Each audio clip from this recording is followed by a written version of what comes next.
Como é possível que textos antiquíssimos, escritos literalmente há milênios, tenham chegado até nós de forma tão confiável? Pois é, essa é uma daquelas grandes perguntas que fascinam historiadores, teólogos e pesquisadores do mundo todo. Sejam muito bem-vindos a esta nossa análise. Hoje nós vamos fazer um mergulho profundo num tema incrível: a preservação das Escrituras. A gente vai investigar como a mensagem original da Bíblia não só sobreviveu, mas passou no teste do tempo com uma precisão de cair o queixo. Para entender todo esse processo, nosso roteiro de hoje vai passar voando por 5 pontos-chave. 1. Providência divina. 2. A natureza da preservação. 3. Transmissão histórica. 4. Crítica textual. E 5. Confiabilidade textual. Vamos lá?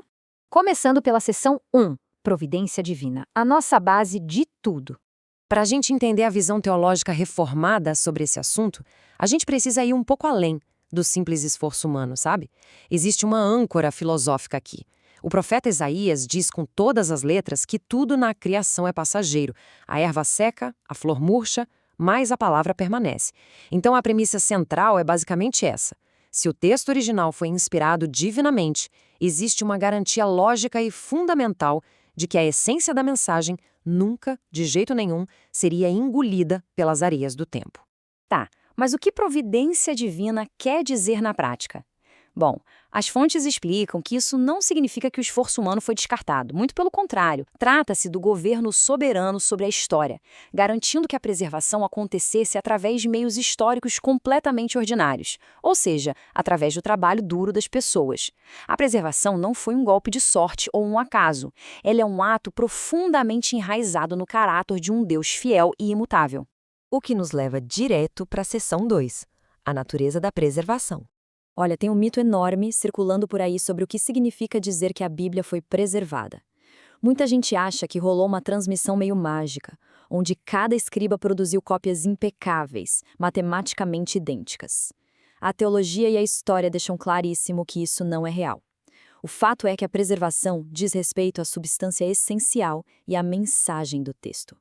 Não existe nenhuma promessa de que não haveria pequenas variações na hora de copiar, mas sim a promessa de que a pureza da mensagem continuaria intacta, contando justamente com o zelo absurdo de seres humanos ao longo dos séculos. E isso nos traz a seção 3, transmissão histórica. Como as coisas funcionavam antes da máquina de imprimir. Agora entra o elemento humano, que é simplesmente fascinante. Os mecanismos incrivelmente rigorosos que usaram para passar esses textos adiante. É aqui que entram os massoretas. Ali entre 500 e 900 d.C., esses escribas judeus foram os verdadeiros guardiões do Antigo Testamento. E, gente, o nível de detalhe deles era insano. Eles criaram a Massorá, que funcionava como uma cerca de proteção em volta do texto. Eles contavam literalmente cada letra e cada palavra para ter certeza de que nada tinha ficado de fora. E como o hebraico antigo não tinha vogais, eles inventaram um sistema de pontuação brilhante, o Nikud, para garantir que a pronúncia não se perdesse. E o mais impressionante, se uma cópia tivesse um erro significativo, não tinha essa de fazer um remendo. O pergaminho era solenemente destruído. Ponto final. Já no Novo Testamento, a dinâmica é outra, mas igualmente de explodir a cabeça. O número que a gente tem é Eliste. Mais de 5.000 manuscritos gregos catalogados. Para colocar isso em perspectiva, é um fenômeno histórico sem qualquer paralelo.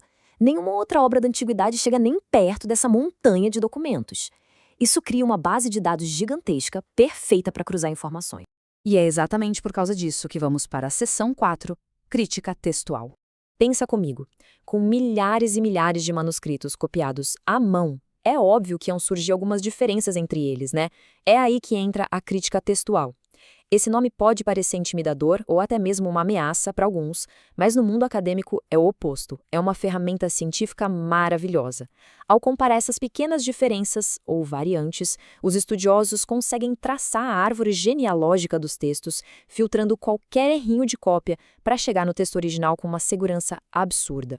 Quer ver como isso funciona na prática? Um exemplo clássico de como essas variantes são inofensivas está em 1 Timóteo 3,16. De um lado, você tem a palavra grega para Deus, theos, que é escrita com a letra θ e um sigma. Do outro, a palavra para aquele que, hós, escrita com um ômicron e um sigma. A diferença visual entre as duas é literalmente um tracinho horizontal no meio da letra arredondada. Uma coisinha de nada, um escorregado de caneta do copista que a ciência detecta na hora e que não muda absolutamente nada nas doutrinas centrais. Tem outro caso muito interessante em Romanos 5:1. Aqui a gente vê uma diferença puramente fonética. A variação entre o verbo temos e tenhamos depende de uma única letra grega, o ômega, que tem som de O longo, e o ômicron, que tem som de O curto. Agora imagina a cena, um escriba lá à luz de velas, escutando outra pessoa ditar o texto. É super fácil registrar o som longo em vez do curto sem querer, não é? É um detalhe humano e completamente compreensível. E só mais um exemplo rapidinho, lá em Marcos 10:40. O grego antigo muitas vezes era escrito sem espaço nenhum entre as palavras. E adivinha? Um espaçamento diferente gerou leituras levemente distintas, como aqueles para quem e aos outros. Percebe o padrão aqui? Quase todos esses debates giram em torno de som, tracinhos minúsculos ou espaços entre palavras. Nada disso corrompe a mensagem do texto. Então, a grande virada de chave mental é essa. A gente precisa parar de ver a palavra variante como uma coisa ruim. Ter milhares de manuscritos com pequenas diferenças é exatamente o que torna a reconstrução tão incrivelmente segura. Se a gente só tivesse uma cópia da Bíblia na história toda, a gente nunca ia saber se ela estava certa ou cheia de erros. Essa fartura de documentos não é sinal de corrupção, mas uma verdadeira mina de ouro de evidências. O que nos joga para nossa última etapa, a seção 5, confiabilidade textual. Juntando todas essas peças, a confiabilidade de tudo isso se apoia em 3 grandes pilares inquestionáveis. Primeiro, o maior número de manuscritos já visto, criando aquele banco de dados gigantesco que acabamos de comentar. Segundo, o menor intervalo de tempo entre o escrito original e as cópias sobreviventes. Ou seja, a janela de tempo foi tão curta que não deu nem chance para lendas ou mitos inventados tomarem conta do texto. E terceiro, uma consistência textual altíssima, comprovada pelo trabalho insano dos massoretas e pela ciência dos papiros antigos. Tá, mas na prática, o que isso muda pra gente hoje? As fontes deixam claro que o impacto é imenso. Esse rigor todo é o que dá suporte para aquela confiança inabalável de que a Bíblia de hoje reflete os escritos de milhares de anos atrás. É isso que embasa quem estuda e expõe esse texto publicamente. E, claro, fornece munição intelectual, acadêmica e racional para responder àqueles críticos modernos que acham que a Bíblia é só um telefone sem fio de lendas mal contadas. A história e a arqueologia provam exatamente o oposto. E assim a gente chega ao fim dessa nossa imersão. Depois de ver o cuidado quase obsessivo de gerações de escribas e toda a ciência moderna trabalhando junta, a gente fica até com uma perspectiva diferente, não é? A grande questão que fica ressoando é: de que forma a sobrevivência e a transmissão exata desses textos mudam a maneira como encaramos a nossa própria história e os alicerces da fé? É o tipo de reflexão que mexe com a gente e com certeza dá vontade de investigar ainda mais. Foi uma jornada em tanto. Até a nossa próxima análise, pessoal!